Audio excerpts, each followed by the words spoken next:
싹 한번 치고 들어가 볼까요? 이쯤에서. 아 드디어 시작하네요. 예. 하늘보라님이 예. 시네리오 오늘 하십니까 이렇게 물어보셨는데 떴다. 합니다.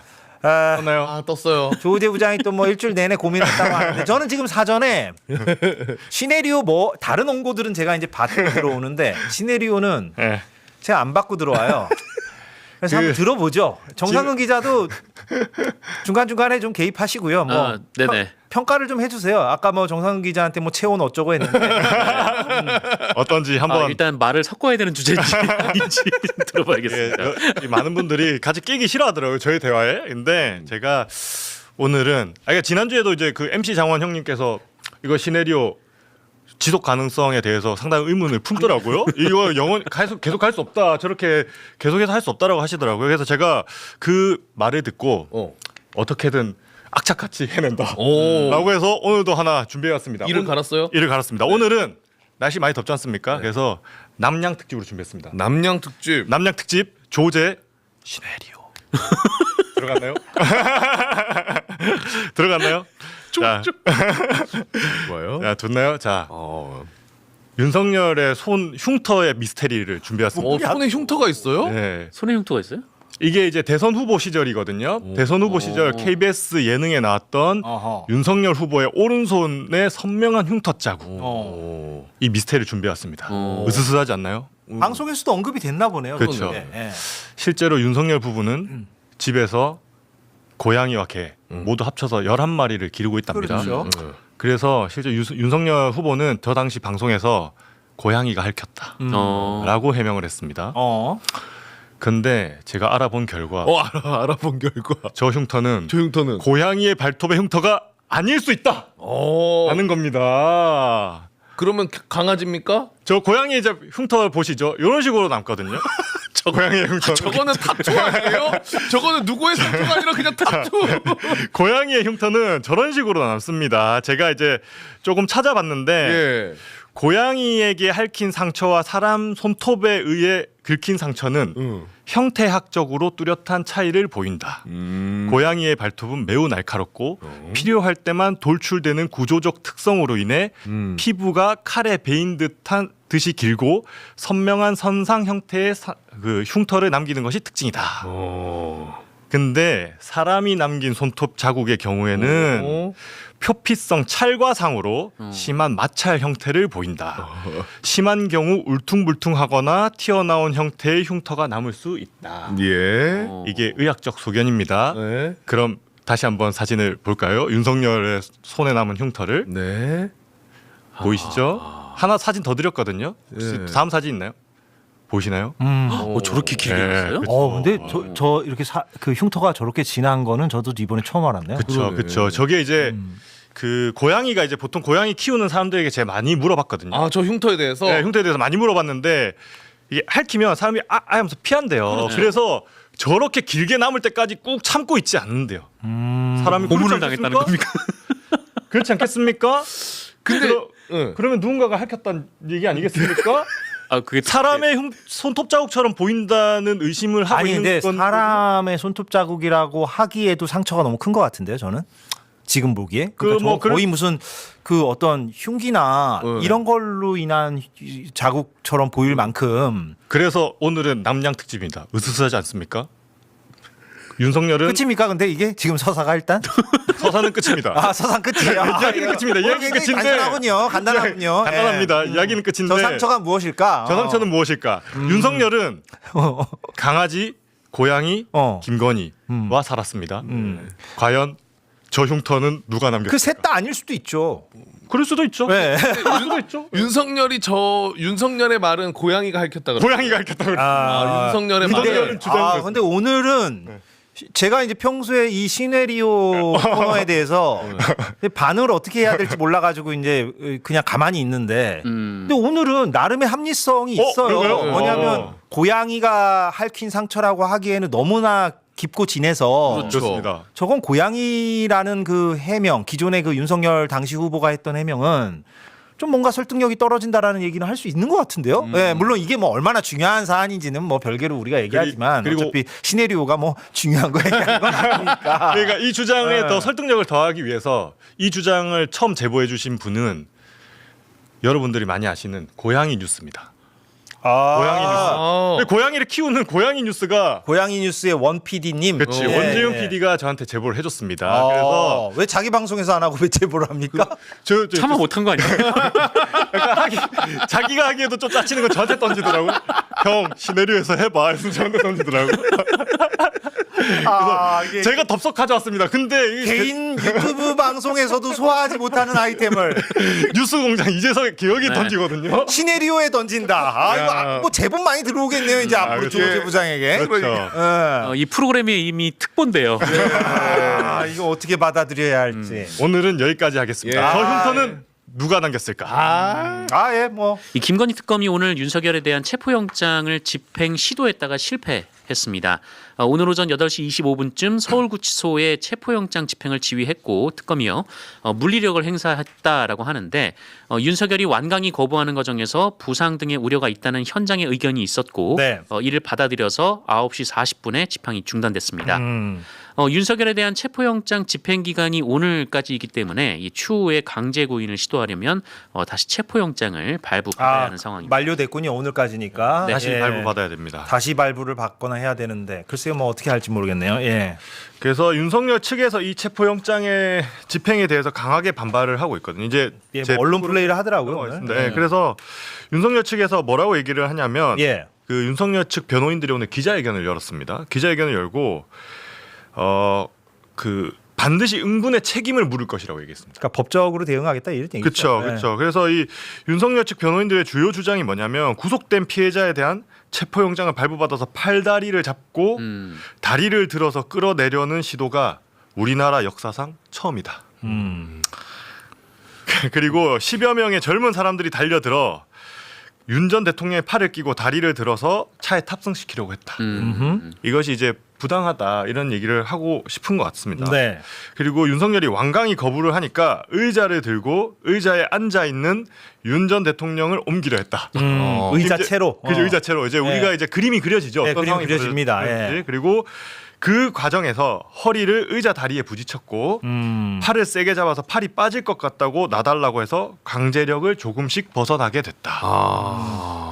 변호인 측이랑 근데 이거 너무 변호인 측 얘기 들어보니까 저는 개인적으로 네. 특검 쪽의 행위가 너무 극악무도한 것 같아서 네. 이거는 변호인 측에서 동의해가지고 영상을 빨리 공개해야 되겠는데요. 그러니까 그러네요. 이거 세상에 알려줘야죠. 그러네요. 변호인 측 입장이면은. 특검이 이렇게 무도하게 하면 되는 안 되죠. 그렇죠. 예. 빨리 이거는 공개했습니다. 오늘도 아마 영상을 찍었을 텐데. 그럼요. 근데 오디오로만 들었는데 눈앞에서 재생이 되는 것 같기도 하고. 네. 그리고 뭔가 보이죠. 변호인 측에서는 이 모든 게 불법이라고 말했고 2차, 3차 강제 집행을 시도했다고 합니다. 그러니까 특검 측에서도 할 만큼 어떻게든 해보려고 했던 것 같아요. 이 얘기를 들어보면 그리고 변호인이 불법 영장 집행에 대해 말하지 못하게 하고 말하면 공무집행 방해로 처벌하겠다라고 말하는 과정이 되풀이됐다고 합니다. 그러니까 이게 계속 이렇게 실갱이가 있었나 봐요. 네. 그리고 변호인 측은 이렇게 얘기를 합니다. 무법천지였다.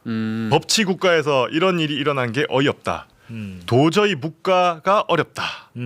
그랬다고 합니다. 그러니까 언성이 높아졌다거나 가벼운 몸싸움이 있었다거나 하는 게 연상이 되죠. 네, 몸싸움이 있었어요. 지금 보니까 몸싸움이 있었다고 봐야 되고 거기서 막 윤석열 씨가 저항을 했을 테니까 사실상 몸싸움 끝에 집행이 안 된 거고요.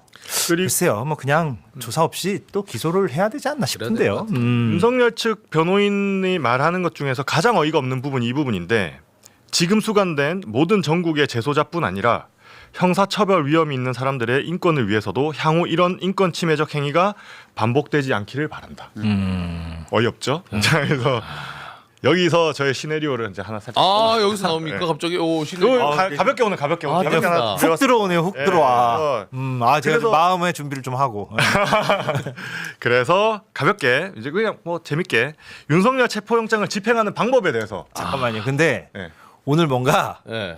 자신이 없는 눈치가 좀 뭔가 제가 아마 이게 느낌이 있잖아요. 오늘 조우재 부장이 아이템을 쥐어짜다가 오늘 좀 약한데 이거 재미없을 것 같은데 뭔가 그런 분위기가 읽혀요. 그런데 잘 웃어드릴게요. 잘 웃어드릴 테니까. 바로 옆에 있는데 목소리가 잘 안 들려서 이게 볼륨 키우려고 그랬어요. 이게 뭔가 좀 유튜브에.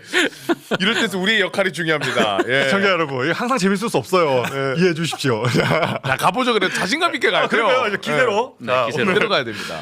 조제 시네리오. 시네리오. 이따 타이틀 외쳐야 되니까. 아, 기세로. 그리고 네. 윤석열 체포영장을 집행하는 방법에 대해서 어허. 고민해왔습니다. 그 윤석열이란 존재를 어떻게 바라볼 것인가를 세 가지로 나눠서 이 세 가지 분류에 따른 체포영장 집행 방법을 생각해왔습니다. 네. 자, 첫 번째, 포유류? 그렇죠. 영장을 완강히 거부하는 포유류로 볼 때.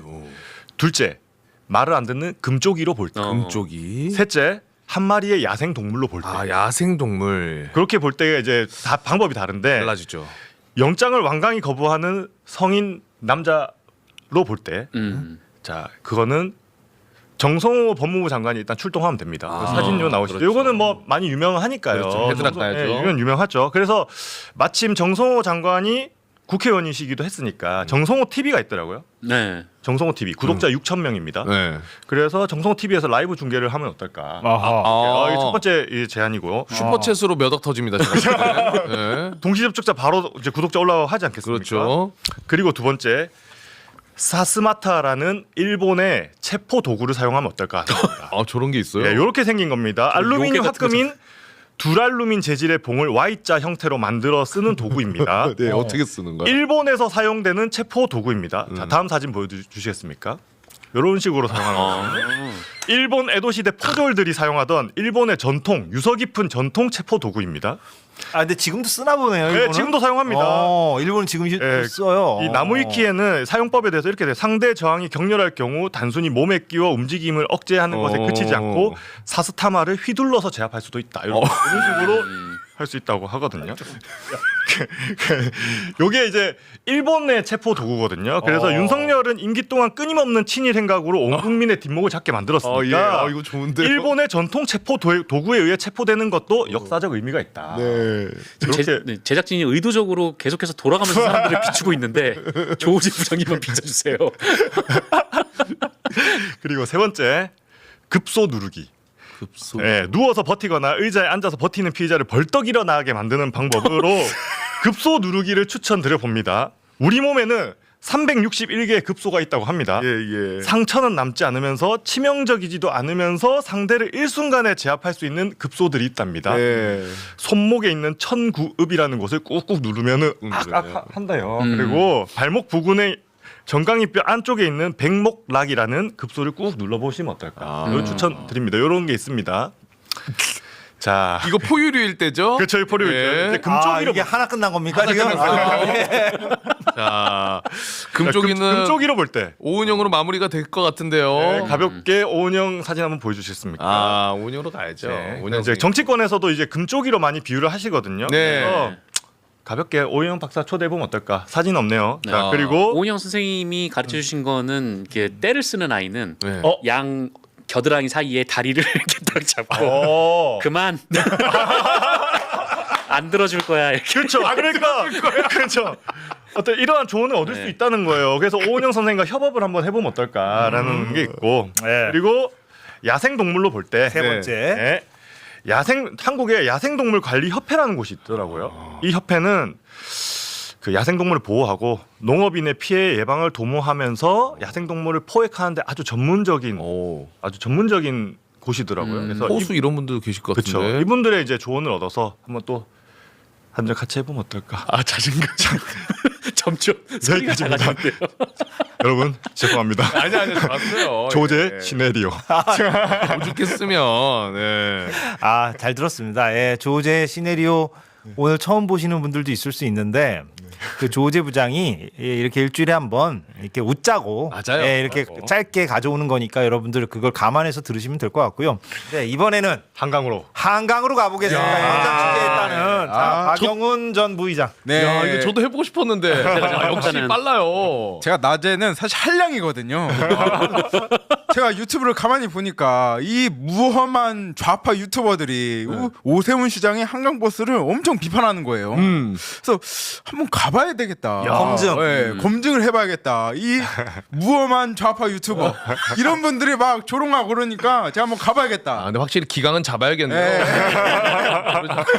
예. 갔다 왔습니다. 말버릇이 안 좋네. 예. 제가 오늘 오전에 이렇게 갔는데요. 아, 오늘 갔어요. 네, 오늘 갔다 왔고 마곡에서 잠실까지 이렇게 2시간 정도 걸린다고 하잖아요. 네. 네, 그래서 풀로 한번 타보려고 실제로? 네, 실제로 갔어요. 오, 대박이야.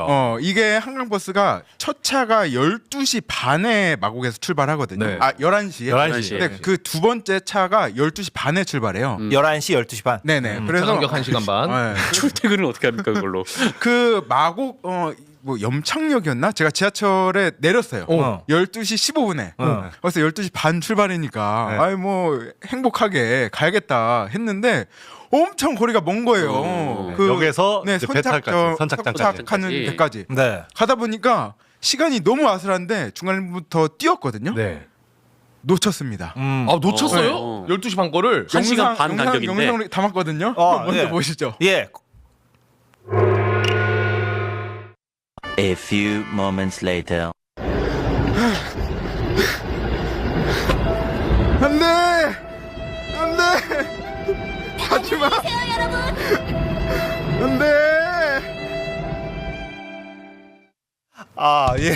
그러니까 박영훈 전 부의장이 직접 촬영한 겁니다. 휴대전화로. 그러니까 좀 화면이 다소 거칠 수는 있어요. 그리고 사후적으로 좀 자막 같은 건 저희가 입힌 거고. 저게 좀 웃긴 게 네. 저 마곡에서 놓쳤는데 지하철 타고 여의도 가서 따라잡았답니다.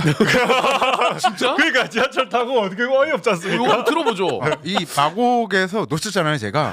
근데 어떡하지? 타야 되는데 이미 제작진 분들한테는 제가 탄다고 말했어요. 준비해야 된다, 오늘. 반드시 탄다. 근데 생각해 보니까 이 배가 느리잖아요. 네. 지하철역으로 다시 한 15분 정도 걸어가가지고 네. 여의도 나루역, 여의나루역 지하철 타고 또 갔어요. 5호선. 네.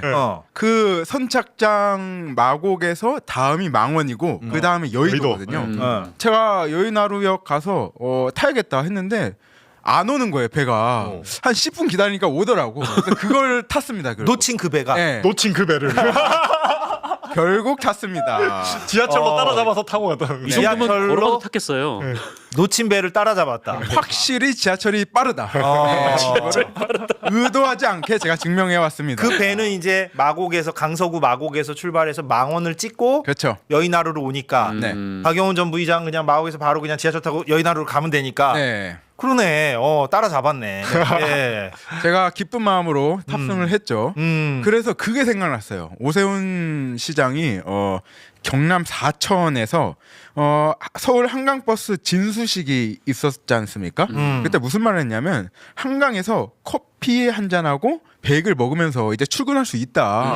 제가 베이글 집을 찾아봤어요. 만들어 놨겠지. 뭐 조롱하려고 하는 건 아니고 진짜 배고파가지고 네. 있겠지 했는데 파는 데가 없어가지고 베이글? 부랴부랴 탔거든요. 근데 안에서 팔고 있었어요. 베이글. 잘 먹었어요. 예, 사진도 찍었습니다. 베이글을 예. 파는군요. 예, 맛있게 먹었습니다. 예. 베이글과 커피는 먹을 수 있는데요. 예. 근데 출퇴근은 약간 좀 어려울 것 같아요.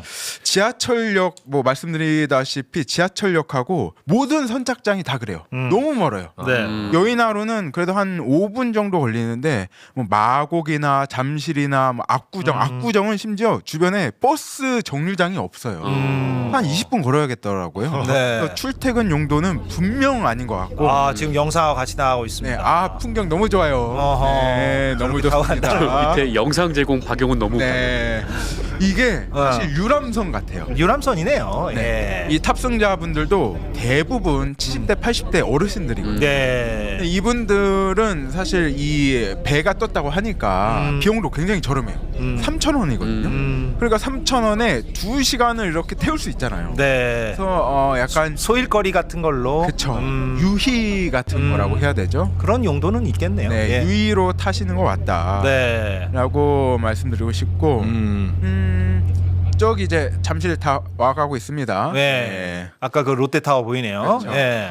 사실 한강버스가 첫 운행서부터 굉장히 말이 많았잖아요. 맞아요. 네, 뭐 화장실에 오물이 뭐 넘치는 일도 있었고, 뭐 다리도 막 이렇게 나사가 풀렸나? 그래서 뭐 이용을 못하는 그 시간도 있었고, 그런데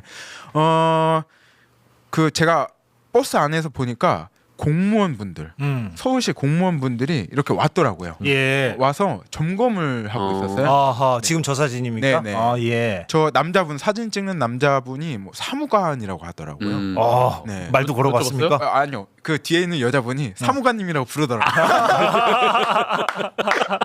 도청. 아 그냥 사진 찍으면서 누구지 했는데 뒤에서 같은 동료분이 사무관님 이런 거 뭐 사무관인가 보다 하고 쓱 듣고 제가 또 취재 정신을 발휘해가지고 근데 여자분은 명찰 보니까 서울시 공무원 분이시더라고요. 워낙에 비판을 많이 받으니까 좀 현장 관리를 하러 나왔군요. 그렇죠. 네. 그래서 화장실도 찍고 뭐 소리 소음 같은 것도 한번 들어보더라고요. 좀 너무 시끄러운데 이런 이야기도 하시고 네. 좀 점검을 하는 모습을 보기도 했습니다. 네.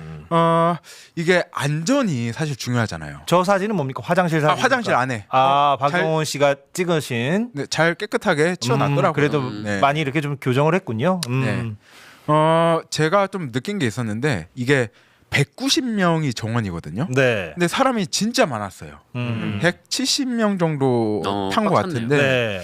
이게 배니까 불안한데? 흔들리잖아요. 아 그런데 네. 혹시 이게 잘못돼서 난파가 되거나 뭐 이렇게 사고가 날 수 있잖아요. 그래서 구명조끼를 좀 봤거든요.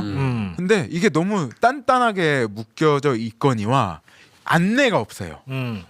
안에 배라고 하면은 승무원들이 좀 있어가지고 정말 유사시에 이렇게 안내를 해주고 해야 되잖아요. 근데 방송은 가끔씩 나오는데 예. 정말 다 어르신들이잖아요. 네. 정말 5분 안에 모두가 구명조끼를 입고 탈출을 해야 되는 상황이 올 수 있는데 이게 제대로 된 안내가 없었다는 게 조금 아쉬웠던 점이기도 하고. 만에 하나 진짜 사고 네. 나면. 안내 방송 음질 괜찮았어요? 이게 배가 너무 시끄러워서 잘 안 들려요. 그러면은 하나만 하죠. 그것도 좀 좋은 포인트네. 그러네요. 소음이 너무 커가지고 제가 동영상 찍었는데 제 네. 목소리가 잘 안 들리더라고요. 그래서 이거 좀 유사시에는 위험할 수 있겠다. 아하, 좋은 그러네요.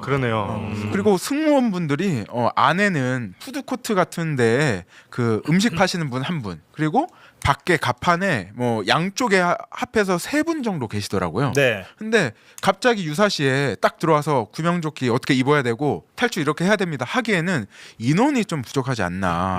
안내도 좀 부실하기도 하고 좀 걱정스러운 부분이 없잖아 있었습니다. 네. 결국에는 뭐 우여곡절 끝에 뭐 차도 놓치고 배도 놓치고 잠실에 3시 30분이 아니고 2시 17분경에 도착을 했는데요. 예. 어쨌든 잠실이 종착역이니까 잠실에서도 또 배가 출발해야 되잖아요. 그렇죠. 근데 2시 조금 넘은 시간임에도 잠실에서 출발하는 그 정원이 꽉 차서 마감이 됐더라고요. 아하, 예. 이게 막 온라인 접수나 이런 게 아니라서 현장에 오는 선착순이에요. 아하. 네. 이게 190명의 정원인데 잠실 출발은 정원이 80명이라고 하더라고요. 왜 그것도 그래요? 달라요? 왜냐면 중간에 타면은 중간에 타는 분도 그쵸. 있으니까. 맨 처음부터 190명이 다 차면은 중간에 다- 못 타잖아요. 이것도 참 그러네. 그래서 다시 돌아가시는 분들이에요. 제가 찍었어요. 그러네. 발길을 돌리는 분들 처음에 막 항의하시다가 아니 왜 못 타냐. 빈자리가 이렇게 많은데. 1시간 넘게 남았잖아요. 출발 네. 시간이. 예.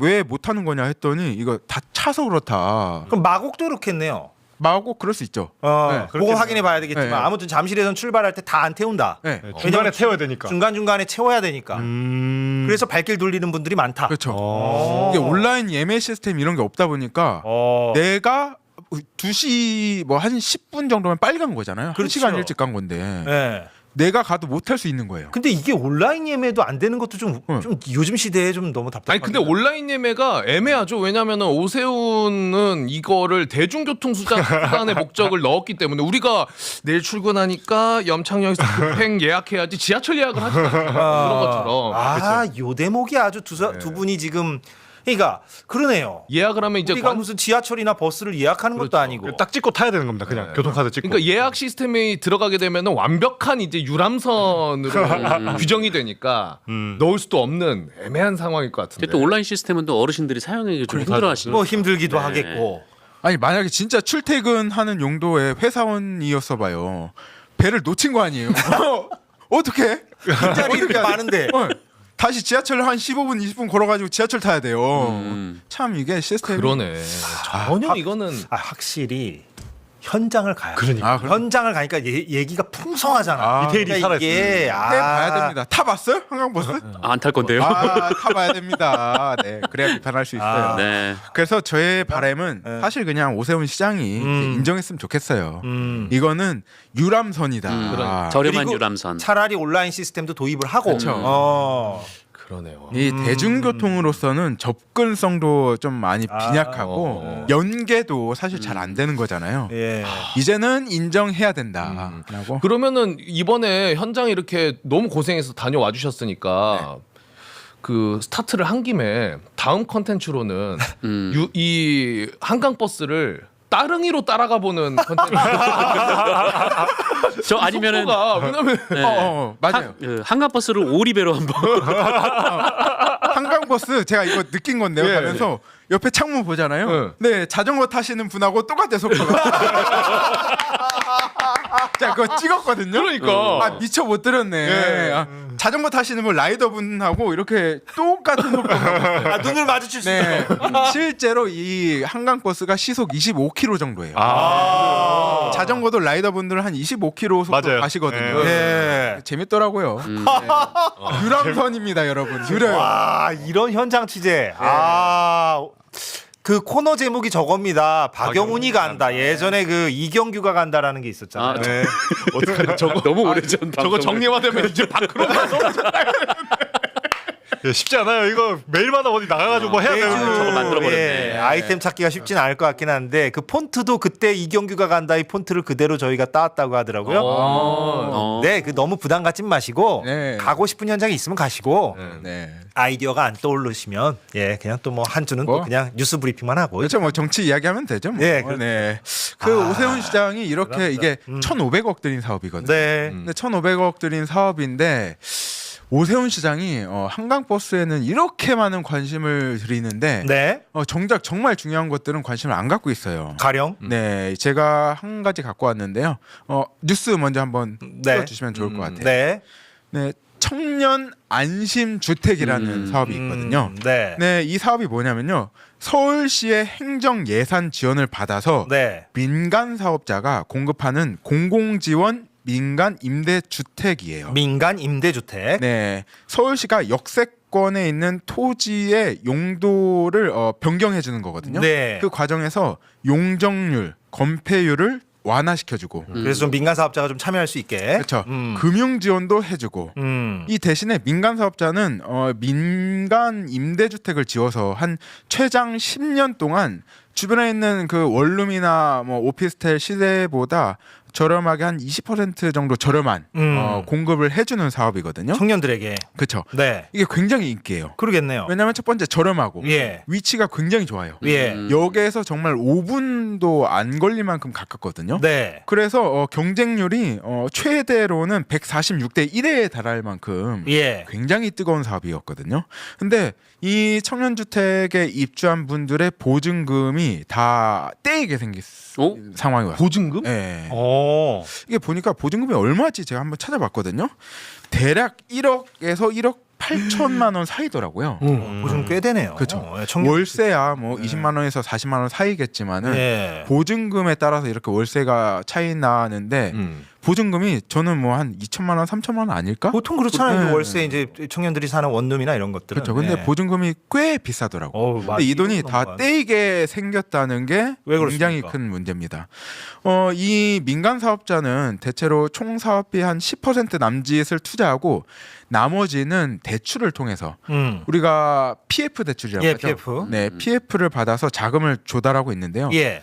최근에 감정 평가 기준이 강화되면서 주택 평가액이 크게 떨어졌죠. 예. 그래서 의무적으로 가입해야 하는 보증보험을 갱신할 수 없게 되면서 이 주택 가격 하락하면서 이 보증금이 떼이게 된 상황이 발생한 거예요. 아, 예. 이거 좀 자세히 좀 알아볼 필요가 있겠네요. 저희가 다음 기회에. 예. 어떤 민간 구조인지. 주택을 이렇게 지은 사업자가 이 공사비를 납입하지 못하게 되면요. 음흠. 보험을 통해서 입주자들이 보증금을 받아야 되잖아요. 네. 근데 보증보험 요건이 안 되니까 이 민간주택 사업자들이 보험이 없는 상태가 된 거예요. 아하, 예. 네, 그래서 임차인들이 결국- 청년들이 네, 청년들이 보증금을 받을 길이 없어졌다. 그렇죠. 문제가 생겨도 예. 보험을 통해서 받을 수 없게 된 상황이 일어난 거거든요. 이것도 좀 좀 들여다봐야 될 것 같은데요. 예. 근데 처음에는 서울시에서는 이거는 민간 임대주택이기 때문에 음. 서울시의 이름을 내세웠다 하더라도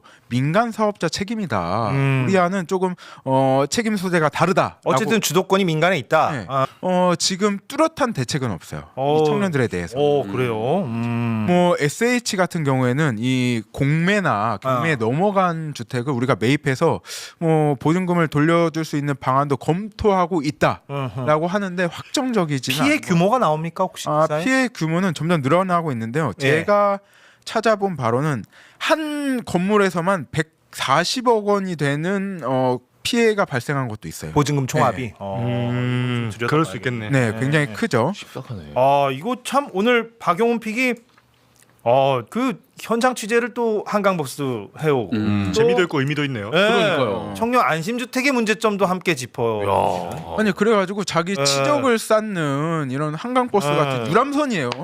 그러니까. 유람선 같은 거에 막 이렇게 관심 쏟을 게 관심 아니라 쏟고 정말 청년들이 지금 전 재산을 날리게 생겼는데 여기에 좀 관심을 가져라. 댓글도 달리네요. 조세프 대모님도 제 친구도 1억 3천만 원이요. 부모님이 빌려주신 돈입니다 하고 유유 이렇게 달아주셨네요. 예. 보도가 나온 게 287가구가 보증금을 뗄 위기라고 했으니까. 몇 가구요? 287가구. 287. 그러면 1억씩만 계산해도 근데 이게 왜 이렇게 이슈가 안 됐지? 이거 큰 뉴스인 것 같은데? 다큐멘터리에도 몇 번 보도가 되긴 했는데요. 네. 이게 사실 제가 보니까 민간 사업자에 대한 엄격한 규정이 없어서 그런 것 같아요. 아하, 예. 어떤 다큐멘터리에서는 정말 그냥 뭐 돈 조금 있는 뭐 동네 아주머니가 사업을 따가지고 건물을 세운 거예요. 근데 이 사람은 평생 이런 임대주택을 해본 적이 없는 사람이거든요.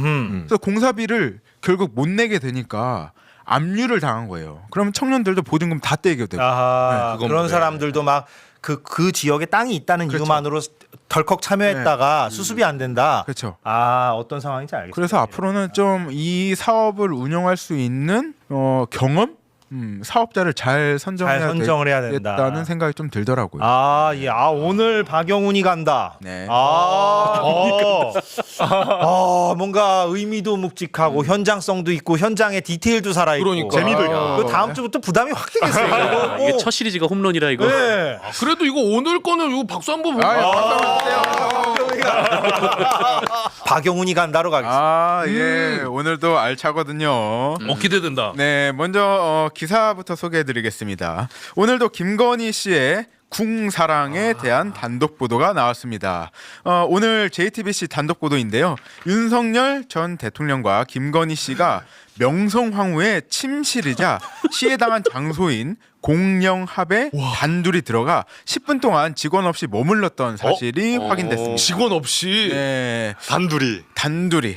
앞서 국가유산청은 2023년 3월 5일 윤석열 대통령 내외가 경호원 한 명과 경복궁 관람을 위해 갑작스러운 방문을 했다고 밝힌 바가 있는데요. 윤석열 김건희 부부는 고궁박물관에 수장고가 다 차서 이를 한번 살펴보기 위해 점검 목적으로 방문했다고 했는데요. 왜 그런 점검을 대통령 부부가 그러니까요. 합니까? 지금 실무자들이 하면 되지. 왜 갔을까? 저도 뭐 네. 사실 희한하긴 했는데요. 내부에 들어가기 위해서는 관리 과장이 열쇠를 가지러 가야 된다고 해서 30분 정도 비게 됐다고 해요, 시간이. 그래서 바로 옆에 경복궁이 있으니까 윤석열이든 김건희든 누군가가 바로 옆에 경복궁 있으니까 가자라고 해서 경복궁에 갑자기 가게 된 것으로 파악이 됐습니다. 이들은 경복궁, 그냥 왕입니다, 근정전, 왕. 예. 경회루 2층, 향원정, 건청궁 순으로 이동했는데요. 특히 건청궁은 명성황후가 생활했던 곳으로 보존을 위해서 평소에는 공개가 되지 않고 일반인의 출입이 통제되는 구역입니다. 김교흥 위원장실에서는 국가유산청에 확인한 내용에 의하면 김경훈 민주당 의원을 얘기하는 거죠? 네, 예. 건청궁 내에 있는 공령합의 문도 닫혀 있었지만 김건희 씨가 이렇게 말했다고 해요. 문을 열라라고 해서 아, 문을 열라. 뭐 이렇게 했나요? 문지기 문 열어라. 열쇠 없어 못 가겠다. 뭐 예. 그런 식으로 열라고 했다고 해요. 들어간 것으로 파악됐는데요. 명성황후의 침실이자 시의 장소잖아요. 네. 이곳에는 경호원은 밖에 있고 이 윤석열과 김건희만 들어갔다고 합니다. 과연 무슨 이야기를 나눴을지 참 궁금하기도 합니다. 댓글에 좀 더럽다고 그러네요. 근데 제가 예측을 해봤거든요. 이날이 3월 5일이잖아요. 다음 날 뭐가 있었냐면 그 정부에서 우리 제3자 변론에 대한 위안부 피해자들 그 내용을 발표를 해요. 그 내용을 안 해서 좀 논의한 게 아닌가? 어쨌든 뭐 국정 파트너잖아요. 김건희는 윤석열의 그런 내용 논의한 게 아닌가? 그런 뭐 상상. 둘이서 논의한다고 답이 안 나올 것 같고 네. 그냥 그보다는 좀 더 뭔가 주술적 의미가 있었을 것 같은 두 사람이 단둘이서 아니 그러니까 주술 얘기가요. 네. 농담만은 아니에요. 그러니까요. 예, 이게 포인트입니다. 여러분도 아시다시피. 아유 예. 왜냐면 역술인이 그 행정관으로도 계속 일했던 보도도 그렇죠. 있죠. 그러니까요. 네, 무슨 이야기를 나눴는지 뭐 상상에 맡기겠습니다. 제가 오늘은 그래서 김건희 루트를 한번 또 갔다 왔는데요. 예. 야 이거는 박수 한번 치고 아이고 자. 오늘 갔어요? 네, 오늘 갔습니다. 오전에? 오전 10시쯤에 갔어요. 대박이에요. 네, 박영훈이 갔습니다. 진짜 바빴겠다. 10시에 갔는데요. 사실 이게 사람이 너무 많아가지고 옷 빌리는데도 막 1시간 걸리고 옷을 빌려서 네. 굳이 네, 굳이 기분 내보려고 간 김에 왕놀이 좀 해야죠. 네, 네, 그렇죠. 왕놀이 하시고 오십시오. 손에 네. 왕자 쓰고 이렇게 갔다 왔거든요. 네, 영상 먼저 한번 보시죠. 경회로부터 들렀습니다. 네, 여러분, 저는 지금 경회로에 왔습니다. 너무 아름답거든요. 제가 한번 보여드릴게요. 김건희 씨가 저 안에 실제로 들어갔다는 거잖아요. 근데 제가 저기 안에 어떻게 들어갔나 찾아봤더니 여기 다리를 건너야 되거든요. 근데 다리를 가려면 앞에 문을 지나야 되는데 문이 지금 잠겨 있습니다. 김건희 씨만 특혜를 받고 저 안에 들어갔다.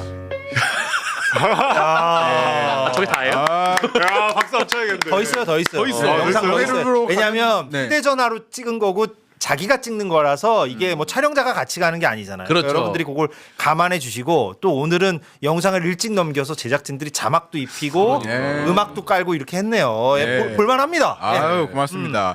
경회로로 가는 다리 입구도 굳게 닫혀 있었는데요. 네. 제가 닫혀 있는 모습까지 이렇게 찍어놨습니다. 예. 네, 보시죠.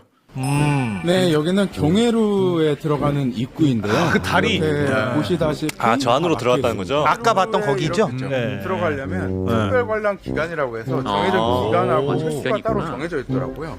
단독으로 들어갈 수 있는 게 아니고 해설사의 인솔을 통해서 들어갈 수 있는데 그것 또한 김건희 씨는 사람 저렇게 예외였다. 많은데 저기서 김건희 씨는 야 대단합니다. 사람들 꽤 많네. 사실 부끄러웠어요. 왜냐면 저 빨간 용포라고 하나요? 네. 저거 입은 사람이 저밖에 없거든요.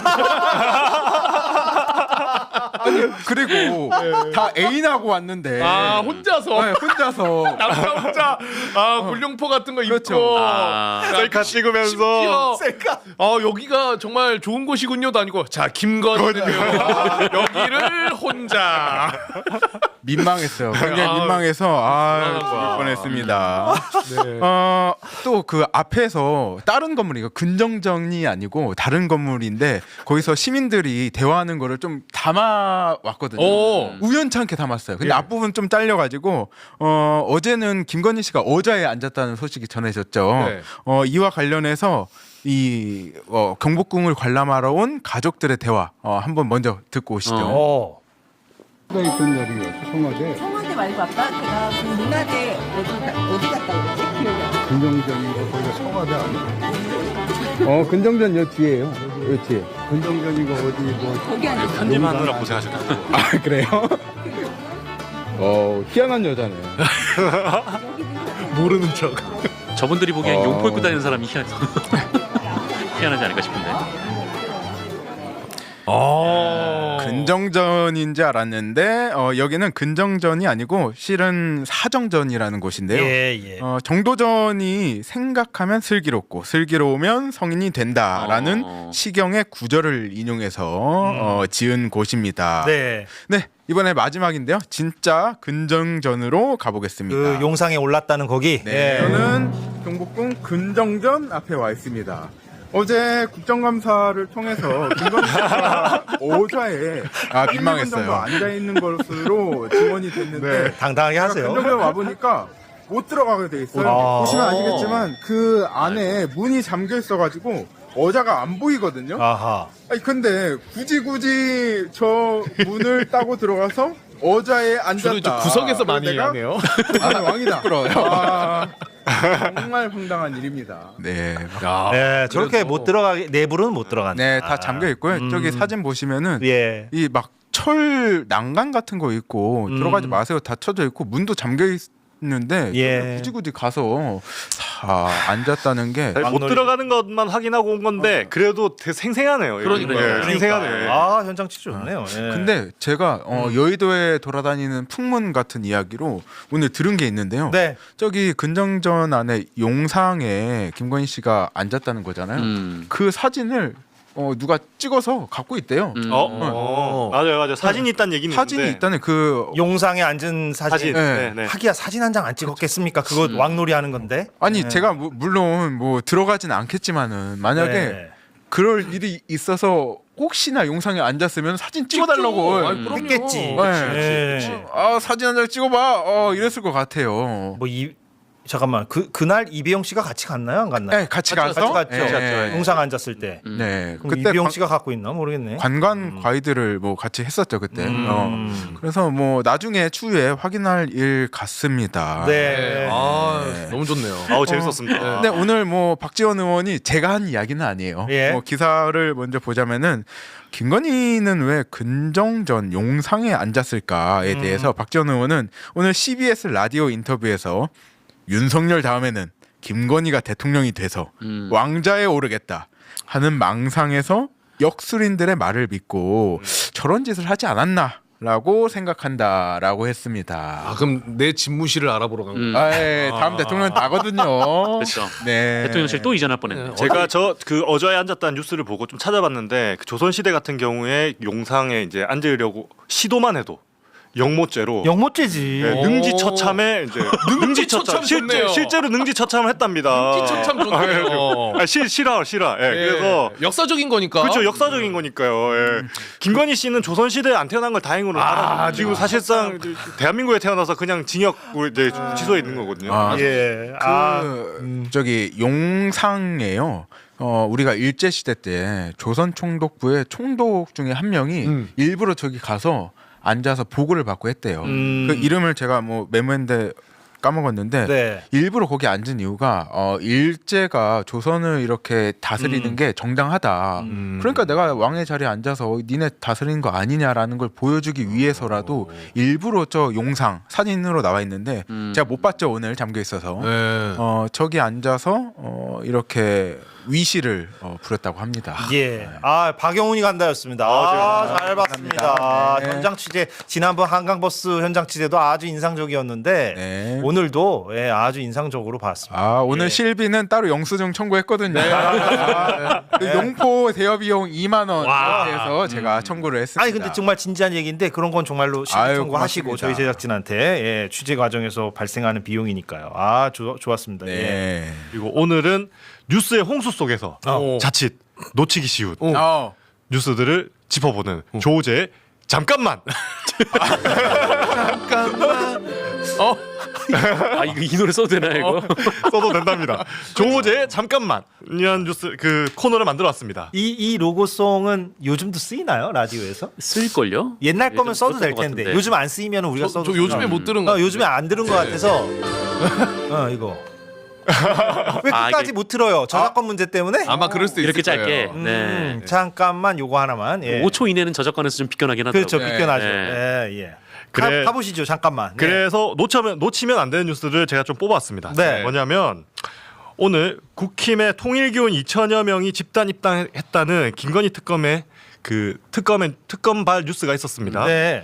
자, 김건희 특검이 김건희를 지난 7일 정당법 위반 혐의로 추가 기소하면서 2023년 3월 8일 국민의힘 전당대회를 앞두고 입당한 통일교인이 2천여 명대 이상이라고 공소장에 적시했습니다. 2023년 3월 그 네. 국민의힘 전당대회를 앞두고라고 하면 그 김기현 당대표가 선출됐던 맞습니다. 그거죠? 맞습니다. 예, 그러니까 지금 특검은 11만 명 정도를 이제 통일교인으로 이제 의심하고 있는데 네. 그중에 김기현 전 당대표가 선출되던 전당대회를 앞두고 2천여 명이 입당했다라고 보는 것이거든요. 잠깐만요. 11만 명이 네, 통일교인으로 추정되는 국민의힘 당원이에요? 맞습니다. 아 하긴 국민의힘 당원이 몇백만 명이니까 그렇죠. 한 100만 정도 됩니다. 100만인가요? 네, 100만 정도 더 많지 않나? 제가 기억이 가물가물하네. 네, 한그 정도 되는데 근데 11만 명이나 돼요 통일교.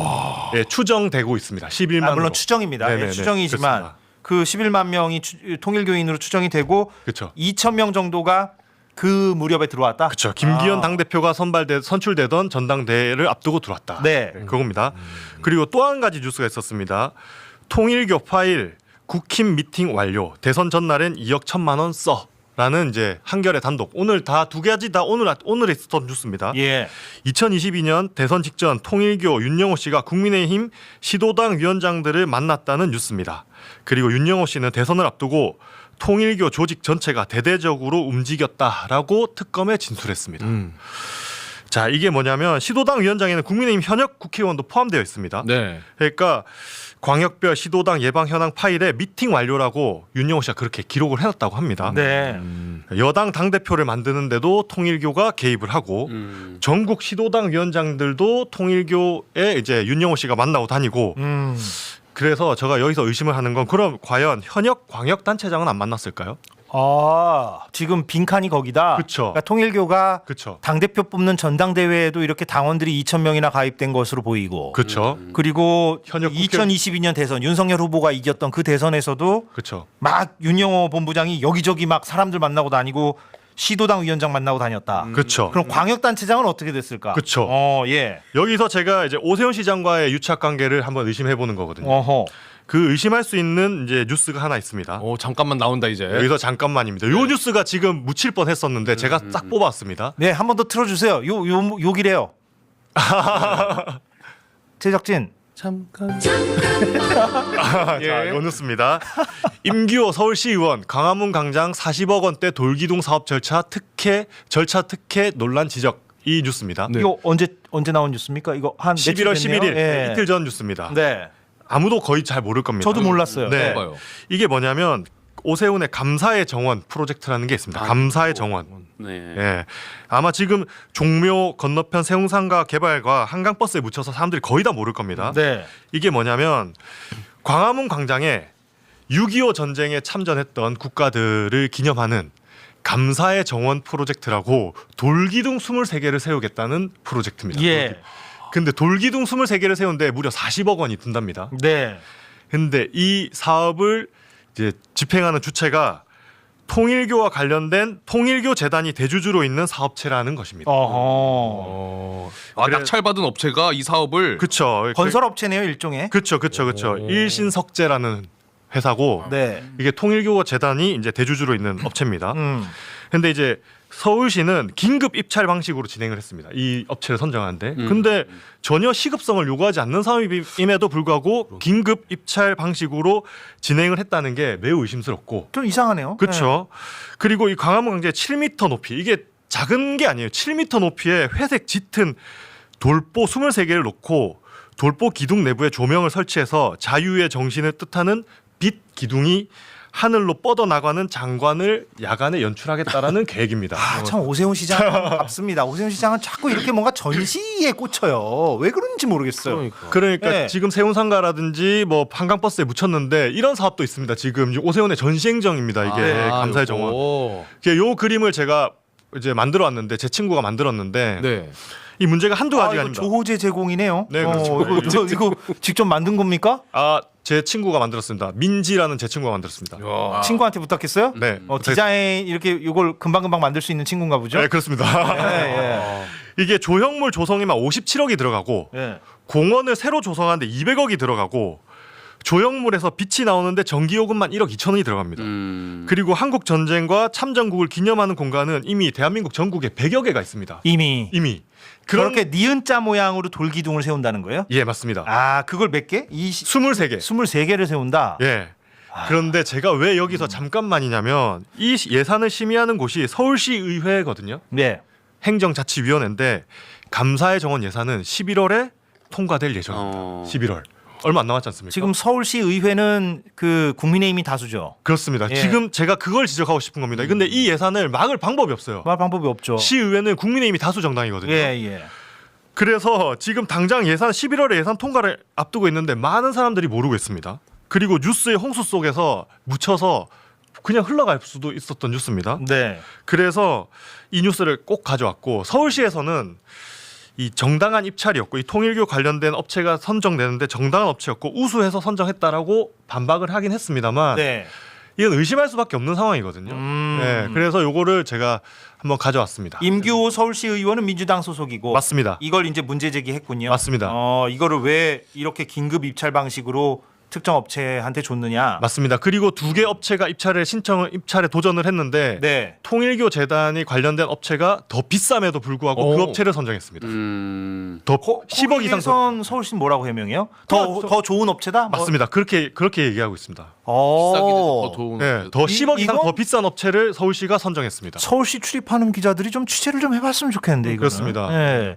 아니 물론 뭐 통일교와 이제 오세훈 시장이 연관이 됐는가 이 부분은 이제 더 뭐 우리가 이제 의혹이고 그렇죠. 더 이제 추정을 해봐야 되는 거고 뭐 아니라고 하겠죠 또 서울시는 예 근데 글쎄요. 그러니까 제가 출발할 때 오늘 통일교가 이제 국민의힘과 아주 긴밀한 관계를 맺고 있었는데 과연 광역단체도 안 맺었을까 했더니 오세훈 시장이 이런 사업을 하는데 통일교와 관련된 업체를 선정하고 있었다. 서울시가 이러고 있었다. 그러면 아주 의심을 해볼 수밖에 없는 상황이고 근데 지금 마침 모든 뉴스에는 대장동 항소 포기 뉴스로 덮여 있거든요. 네. 그래서 여기서 제가 딱 뽑아왔습니다. 잠깐만 이걸 꼭 짚고 넘어가야 된다라고 해서 좋은 뉴스예요. 예, 좋은 뉴스입니다. 잘 봤습니다. 예. 그런데 글쎄요.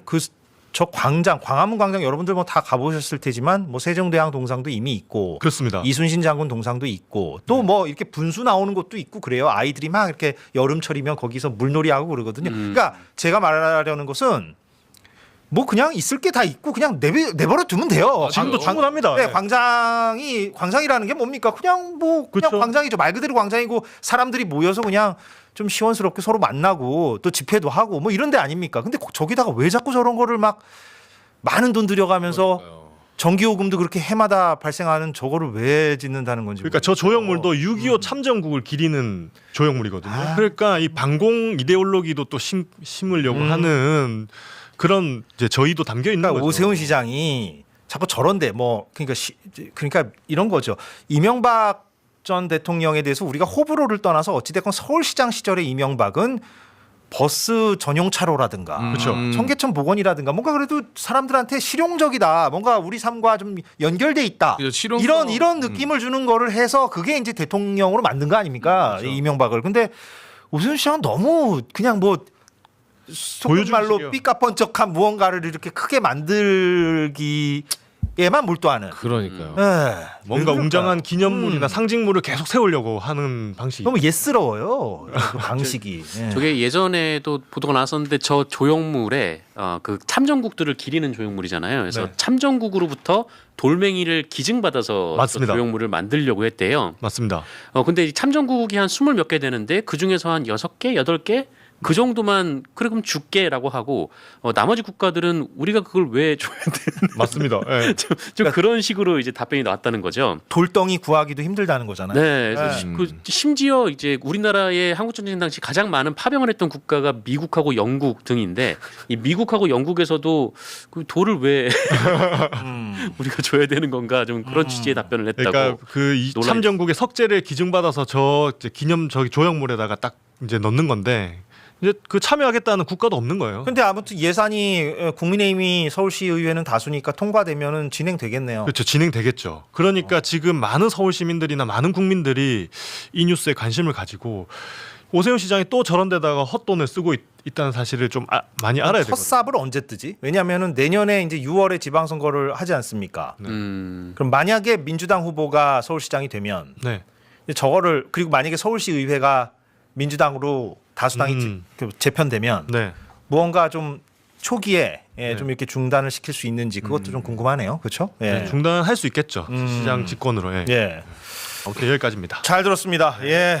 여러분들과 함께 이제 박영훈이 간다를 얘기해. 네. 오. 아, 좀 재밌을 것 같은데? 오늘은 참 좋은 날이에요. 예. 설레는 날이기도 하죠. 영국 먼저 기사 먼저 보실게요. 영국 BBC에서까지 두쫀쿠를 주목했는데요. BBC가요? 네, 두쫀쿠 뭔지 아세요? 두바이 쫀드 쿠키. 예, 두바이 쫀드 쿠키죠. 두바이 초콜릿에서 영감을 받은 디저트입니다. 이 디저트가 한국을 휩쓸었다면서 국내에서 불고 있는 두바이 쫀드 쿠키, 이른바 두쫀쿠 열풍을 전했는데요. 근데 BBC 제목에서도 코리아 언급하는 거 보니까 두쫀쿠가 우리나라에만 있는 거예요. 네. 다른 나라에는 없고. 두바이 초콜릿은 뭐 세계 다른 나라에서도 유행을 했는데 쫀드 쿠키는 우리나라에서 탄생하고 우리나라에서 판매하고 있다고 합니다. 두바이 초콜릿은 뭔가 다른 초콜릿이에요? 두바이 초콜릿은 원래 뭐 작년에 한창 유행했었잖아요. 아 그래요? 네네. 난 전혀 몰랐는데. 있었어요. 그래서 모르시는 분들 많을까봐 이 이슈를 좀 가져온 거예요. 예. 네. 계속하시죠. 예. 동네 카페와 제과점에서 시작된 두쫀쿠 열풍. 오픈런은 사실 기본이고요. 편의점이나 백화점까지 두쫀쿠 열풍에 동참하고 있습니다. 신드롬을 일으키고 있는데요. 왜 그런 건지 제가 한번 현장에 갔다 왔습니다. 좋습니다. 네. 예. 경제 영상 먼저 뉴스네요, 보시죠. 경제 뉴스. 예. 네, 여러분 안녕하세요. 저는 지금 망리단길에 와 있는데요. 아침에 갔다 왔어요. 망원동. 네. 예. 제가 오후 오늘 여기 12시 왜 예, 왔냐면요. 갔다 왔습니다. 오늘이요? 아니요, 설레는 어제요. 날이에요. 어제. 얼굴이 좀 왜냐면 부어 오늘 있죠. 제가 드디어 두쫑쿠를 먹어보는 날이거든요. 이 망리단길에서 꽤 유명한 가게가 있는 것 같아요. 그래서 아침부터 좀 왔는데요. 제 뒤로 사실 많은 분들이 벌써? 벌써 10명. 두쫑쿠 10명 살려고 정도? 좀 기다리고 계신 것 같거든요. 예. 가게 한번 올라가서 두쫑쿠 잘 사. 윤어게임보다 더 많은 분들이 대박이네요. 개수 제한도 있구나. 5개까지만 살 수 있어요? 네. 이 카페가 그 12시부터 영업을 하거든요. 근데 제가 아침에 한 11시에 40분, 30분부터 가서 좀 기다렸는데 예약제더라고요. 네. 그래서 왜 예약제를 하는 건지 사장님한테 한번 제가 여쭤봤어요. 네. 영상. 네. 아까 보니까 막 오픈런으로 사람 많이 기다리던데 매일 그래요? 모르시는 분들은 이렇게 오픈 시간 맞춰서 오시는데 저희는 좀 혼잡한 거 막으려고 예약제로 운영을 하고 있어요. 하루에 몇 개 정도 준비하고 파는 거예요? 보통은 150개에서 200개 정도 준비하고 사람 팔려요? 사람이 계속 들어오더라고요. 네. 근데 진짜요? 예약 안 몇 시에 하면 다 나가. 저희 현장 판매했을 때는 거의 30분 안쪽으로 보통 대중은 없는데 한 20명에서 30명 정도? 집에서 만들기 어렵다. 많이 아니, 올랐다고 쉽대. 하셨더라고요. 재료 구하기가 어렵대요. 재료 구하기 어렵다고. 저희가 예약제로 저렇게 아이고, 발길을 돌리시는 손님들도 계시네요. 집에서도 두쫑쿠 팔고 있다고. 그래서 저희는 계속 쭉 해오던 아, 메뉴들이기도 하고 네. 그래서 진짜 가게마다 특징이 다 달라서 여기저기 다니면서 아하, 가게마다 또 그게 달라요, 레시피가? 살짝 맛이 디테일 다르대요. 차이가 네네. 나는 거군요. 그래서 뭐 영상에 나왔지만 저는 샀거든요. 예약 안 하고 사장님한테 빌어가지고 제가 다음에 또 오겠다고. 제작진 분들 것까지 잘 팔아주셔가지고 제가 현장에 갖고 왔는데요. 이거 이게 두쫑쿠예요. 처음 말로만 보시는 듣던. 분들 있는데 제가 다 먹어보시라고 사왔거든요. 지금 한번 먹어볼까요? 네. 아이 방송에서 참 음식 먹긴 처음인데 네. 근데 이게 가격이 좀 비싸더라고요. 얼마예요 이게? 6,300원에 사왔어요. 한 개. 네. 한 개당 6,000원? 6,300원. 이거 어떻게 만드냐면 그럼 지금 5개면 3만 원? 그렇죠. 와. 이거 마시멜로우예요. 겉에가. 그래서 마시멜로우를 녹여가지고 네. 감싸는 건데 뭘 감싸냐? 카다이프하고 그 피스타치오 스프레드를 뭉친 거를 감싼 다음에 카카오 가루를 묻히는 것 같더라고요. 그다음에 사실 저도 처음 먹어봐서 약간 좀 떨리거든요. 근데 요즘 열기가 힘들어. 콩나물국밥보다 비싸네. 네. 인스타그램이나 이런 데 보면 다 두쫑쿠 이야기밖에 없어요. 어떻게 여는 거야? 아니 여기가 힘들어. 어떻게 여는 거야? 아니 이거 밑에 이렇게 테이프 밑에 아 테이프. 테이프. 테이프 떼고. 맛있어요? 자, 두쫑쿠 한번 먹어봅시다. 오늘 이 장안의 화제라고 하니까. 겉에는 이제 가루가 잘 묻혀져 있습니다, 여러분. 아 이게 말랑말랑한 거구나. 겉에가 이제 마시멜로, 쫀득이 마시멜로인 거죠? 맛있다. 쫀득하네요. 저는 사실 진짜 아저씨네. 처음 먹어보는 맛이야. 아니 뭐. 이거 한 번에 넣었더니 다 먹으면 방송 끝나겠네요. 맛있긴 한데 네. 이게 막 열풍이 왜 그 정도인가요? 모르겠네. 그러니까요. 아니 맛있습니다. 근데 이게 막 열풍이 불 만큼의 뭐가 약간 식감이 좀 단면을 보여드려야 될 것 같아요. 근데 이게 저는 이 이름이 두바이 쫀득 쿠키잖아요. 예. 이름이 상당히 호기심을 자극하는 이름이다. 두바이 쫀득 쿠키. 쫀득 좋아하잖아요. 그러니까 그런 식으로 이름을 참 잘 지었다. 그런 생각이 드네요. 뭐 방송을 계속 근데 이거- 해야 되니까. 벨기에 초콜릿 쓰면 안 되는 거예요? 두바이 초콜릿만 써야 되는 거예요? 두바이하고 상관없어요. 초콜릿에 이제 피스타치오가 들어간 게 그 레시피가 두바이 초콜릿이에요. 아하, 초콜릿 안에 피스타치오가 들어가는 게 두바이 초콜릿의 특성이니까 이것도 지금 약간 뭔가 바삭바삭 씹히는 게 있네요. 카다이프하고 피스타치오. 카다이프가 뭐예요? 저도 잘 모르는. 피스타치오 이런 게 네. 들어가 있다. 바삭거리는 게 카다이프래요. 그래서 피스타치오 잼하고 이렇게 섞어가지고 만든다고 합니다. 이게 얼마나 지금 장안의 화제인 게 얼마나 사기 힘드냐면요. 두쫑쿠 재고를 안내해주는 지도까지 생겼어요. 아 그래요? 그래서 판매가 얼마나 되고 있는지 그리고 재고가 얼마나 남았는지 알려주는 두쫑쿠 맵 서비스가 SNS에서 지금 폭발적인 관심이 일어나고 있거든요. 급기야 어떤 일까지 일어나냐면 이게 너무 잘 팔리니까 동네에는 김치찜집이나 초밥집, 피자집 이런 데에서도 두쫑쿠를 팔고 있어요. 아 진짜요? 이게 사실 재료만 있으면 이 수작업으로 할 수 있거든요. 그래서 누군가 이런 댓글 썼는데 알바생들이 335 모여가지고 쇳덩구리처럼 두쫑쿠 굴리고 있다. 참 진풍경이다라는 말씀까지 하시더라고요. 저도 하나 경험이 네. 저희 집 근처에 카페가 하나 있어요. 네. 그런데 거기서 이제 이 쫀득 쿠키를 팔기 시작을 하더라고요. 그래서 첫날에는 그냥 메뉴판이 있길래 네. 그렇구나 하고 말았는데 그때는 이제 막 많이 없었거든요. 근데 홍보를 좀 하셨나 봐요. 동네가 저희가 번화가가 아닌데 네. 줄 서 있더라고. 그 다음에. 이걸 먹으려고. 여기네 열풍. 근데 사람들이 맛이 아무도 맛 설명을 하지 않고 있다라고 하셔가지고 네. 제가 한번 해보자면 맛 설명. 그러네요. 이게 약간 찰떡 아이스. 찰떡 아이스. 겉은 일단 겉면은 찰떡 아이스. 찰떡 아이스. 네. 속은 웨하스 같은 게 웨하스. 같은 게 들어있다. 맞아. 정확해요. 그죠. 그것도 초콜릿인데 찰떡 아이스고 안에 웨하스 같은 게 들어있다. 저는 이렇게 평해 보겠습니다. 아주 좋고요. 네. 초코파이 한 입 먹고 크런키. 초콜릿. 그렇지. 초코파이 한 입 먹고 크런키 앙 물어서 같이 먹는. 그렇지. 전 그렇게 좀. 그것도 괜찮네요. 예. 또 있으신가요? 또 정확해요. 두 분 다 정확한데 초코파이 플러스 크런키는 다 초콜릿이잖아요. 네. 근데 이거는 겉은 초콜릿이고 안은 조금 웨하스가 맞아. 웨하스. 웨하스 쪽이 맞는 것 같아요. 웨하스. 그쪽이 맞는 것 같아요. 아저씨들이 웨하스. 웨하스 그게 아시려나? 필요 없어. 저희가 다 아재들이나 알지 이거 뭐 그 제작진 중에 20대 제작진 웨하스 아나요? 웨하스? 웨하스 알아요? 몰라요. 대답해 보세요. 웨하스 안 돼요. 예, 안 돼요. 집에서 먹었다가 엄마한테 등짝 맞는 과자 있잖아요. 다 흘리는 거. 소력이 다 흘리는 거. 아, 웨하스 맛있죠. 맛있죠. 네. 전국에 네. 두쫑쿠 만드는 사장님들 우리 방송 별로 안 좋아할 것 같아요. 그 두쫑쿠가 이게 6,300원이라고 했잖아요. 네. 왜 비싼지 제가 한번 물어봤거든요. 네, 사장님의 진술을 한번 들어보시죠. 네. 두쫑쿠 비싸다고 하는 사람들 사장님의 진술을 들어요. 자백. 아, 처음 보시는 분들은 그냥 놀라시고 너무 비싸다. 그래서 제가 물어봤어요. 700원이요. 물 들어오니까 노젓는 거 아니냐. 그건 아니고. 네. 폭리 아닌가요? 사장님 친해져가지고 최근에 마시멜로가 미인이시더라고요. 거의 5배 정도. 원가가 오르는구나. 원재료 값이 수요가 있으니까 계속 공급자들이 가격을 올리는 거죠. 그렇죠.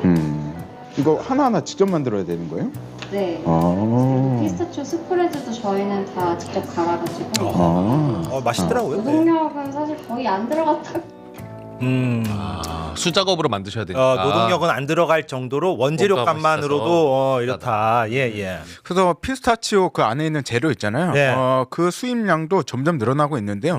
지난해 1월부터 11월 기준으로 1,300톤이 들어왔다고 치면은 2024년 연간 수입 물량인 1,203톤을 이미 넘어섰어요. 예. 재료 가격의 상승도 굉장히 높은데요.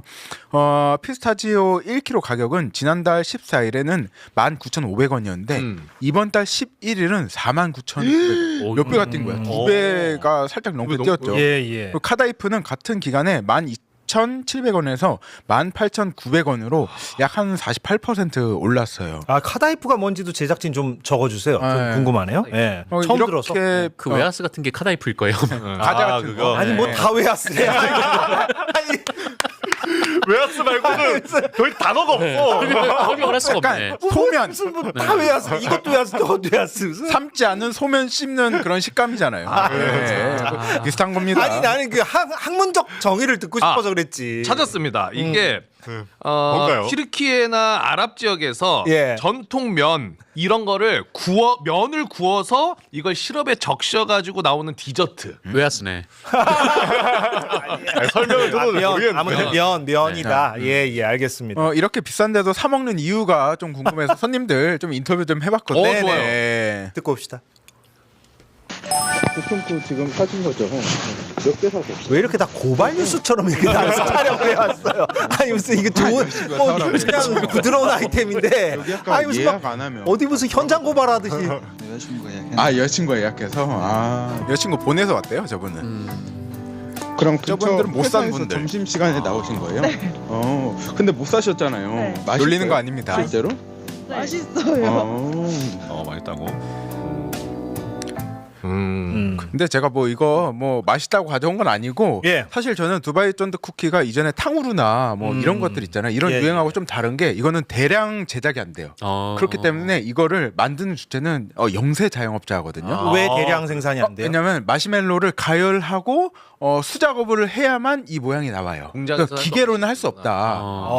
그래서 그래요? 그래서 뭐 동네 뭐 김치집이나 초밥집에서 이 따라하고 있다고 하잖아요. 그래서 이것조차 저는 긍정적이라고 보는 게 진짜 요즘 자영업자들이 어려운 상황에서도 예. 이것 때문에 소비 심리가 다시 살아나고 있다라고 하는 증언들이 굉장히 많아요. 뭐 그래서 한 가게 카페 사장님은 네. 정말로 폐업 직전이었는데 살아났다라고 증언하기도 하고 이걸로 두쫑쿠 팔면서 네네 온라인에 있는 자영업자 소상공인 카페에서는 두쫑쿠 이 레시피도 공유하기도 하면서 예.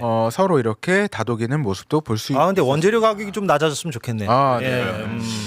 그래가지고 결국에는 자영업자가 얼마나 힘든지 마지막으로 살짝 좀 설명드리려고 하는데 역시 박영훈 씨와 저희 제작진이 이렇게 뉴스로 이렇게 그렇죠. 잘 이렇게 소화를 하려고 또 이런 통계치를 가져오셨네요. 예. 이거 먹으려고 가져온 건 아니거든요. 예. 한국은행이 발표한 자료가 있어요. 네. 기존에 금융 부채를 보유한 자영업자 중에서 네. 29%가 이게 좀 용어가 어려운데 DSR이라고 하죠. 네. 총 부채 원리금 상환 비율이라고 하는데요. 이거 쉽게 설명드리면 이거예요. 내가 1년에 버는 돈에 어느 정도를 부채 갚는 데 쓰냐. 빚 갚는 데 쓰냐. 네. 예. 그게 한 40% 이상 되는 분들이 3명 중에 1명이라는 거거든요. 자영업자 3명 중에 1명이 그렇죠. 그만큼 빚이 많다. 예. 그러니까 사실상 버는 돈의 대부분을 생필품 사는 걸 빼고 다 빚 갚는 데 쓰는 거예요. 이 비율이 굉장히 매년 올라가고 있다라는 걸 설명드리고 싶고요. 이게 한계 상황에 봉착해 있는 거라고 알면 쉬울 것 같아요. 그래서 저는 이 두쫑쿠 열풍이 사실 영세 자영업자들 위주로 제작되고 판매되고 있잖아요. 이 대기업이 사실 낄판이 아닌 거예요. 그래서 저는 그나마 좀 긍정적으로 보는 거죠. 혹시 이거 뭐 대량 생산해서 막 마트에 나오고 이러진 않을까요? 네, 그러진 않고 그래서 유사 제품으로 찰떡 쿠키가 나오긴 해요. 마시멜로우는 이렇게 대량 생산이 안 되니까 녹여가지고 예. 대신에 기존에 있는 것처럼 찰떡 안에 카다이프 넣고 뭐 피스타치오 스프레드 넣고 비슷하게 유사 제품은 나오고 있는데 진짜 두쫑쿠는 손으로 수제작을 해야 된다는 점. 100% 아니 근데 수제작으로. 카다이프 맞아요? 맞아요. 이름? 예. 면이면 아까 댓글 보니까 뭐 옥수수 같은 걸로 만든대요. 뭐 그럼 국내에서 제작 만들면 되는 거 아닌가? 그래서 실제로 카다이프를 구하기 힘들어가지고 직접 카다이프를 만드는 분들도 계세요. 이렇게 카다이프 자체도. 쭉 짜가지고 가열해가지고 만드는 분도 계십니다. 그래서 예. 소상공인에게 한 줄기 빛이 된 두쫑쿠 얼마나 갈지 저도 귀추가 주목됩니다. 예, 물론 이제 유행이라는 게 뭐 영원하진 않을 수도 있겠습니다만 그러나 이게 그런 포인트들이 있군요. 그러니까 이게 뭐 대량 생산이 안 된다는 포인트가 오히려 역설적으로 영세한 자영업자들에게는 좀 도움이 되는 측면. 네. 그 댓글에는 이제 그 파리바게트 SPC 그룹에서 또 두쫑쿠와 비슷한 제품을 만들기 대량 생산하기 시작했다는 댓글이 달리네요. 아 그래요. 비타 최고님도 제과업 종사자인데요. 원재료비 상승의 의욕 상실입니다. 초콜릿 2.5kg 기준 29,500원에서 83,000원까지 올랐어요. 초콜릿도 이렇게 수입할 때 그렇게 많이 오르나 봐요. 예. 근데 그 파리바게트나 이런 데는 충분히 만들 거예요. 제가 봤을 때는. 거기서 8년 일했잖아요. 그래요? 8년인가 5년인가 하여튼 일했는데. 빵집 알바. 이거를 왜냐면- 대량 생산을 할 거다. 왜냐하면 대량 생산이 공장에서 찍어내는 게 아니라 빵집마다 그 샌드위치 만드는 기사분들이 따로 계세요. 예, 그래서 예. 오전에 일찍 출근해서 아마 만드실 수 있는 시스템이 갖춰질 수도 있을 것 같다. 그러면 또 영세 자영업자들이 또 약간 피해를 볼 수도 있고. 근데 SPC는 문제가 많은데 또 그런 제과점 이제 체인 제과점 운영하시는 분들은 또 자영업자예요. 자영업자분들이에요. 맞아요. 예. 그게 또 참 맞아요. 딜레마죠. 그렇죠. 예. 예. 오늘 박영훈이 간다 덕분에 난생 처음 그러니까요. 방송에서 식사도 하고 두쫀쿠를 먹어봤어요. 네. 예. 당뇨 환자라 그런지 누워 있고 싶네요. 이게 열량은 어마어마할 것 같아요. 맞아요. 이게 당이 그냥 쇼크가 그냥. 거의 이게 라면 한 그릇 이상 될 것 같아요. 아저씨들 5명이서 애들 먹는 거 한번 좀 체험해 보겠다고 참 좋은 현상입니다. 웨하스가 너무 웃겼어요. 아니 뭐 댓글에서는 약간 모래 느낌도 난다. 그러니까 웨하스하고 모래 요 단어에서 여러분들이 연상할 수 있는 그 질감이 있을 것 같아요. 그치. 근데 모래만큼 뭐 이렇게 이상하지는 않고, 그렇죠. 아무튼 그런 좀 느낌이 있습니다. 예, 맛있었습니다. 전반적으로 저희 보고 맛 표현을 너무 못한다네요. 죄송합니다. 여러분 죄송합니다. 예.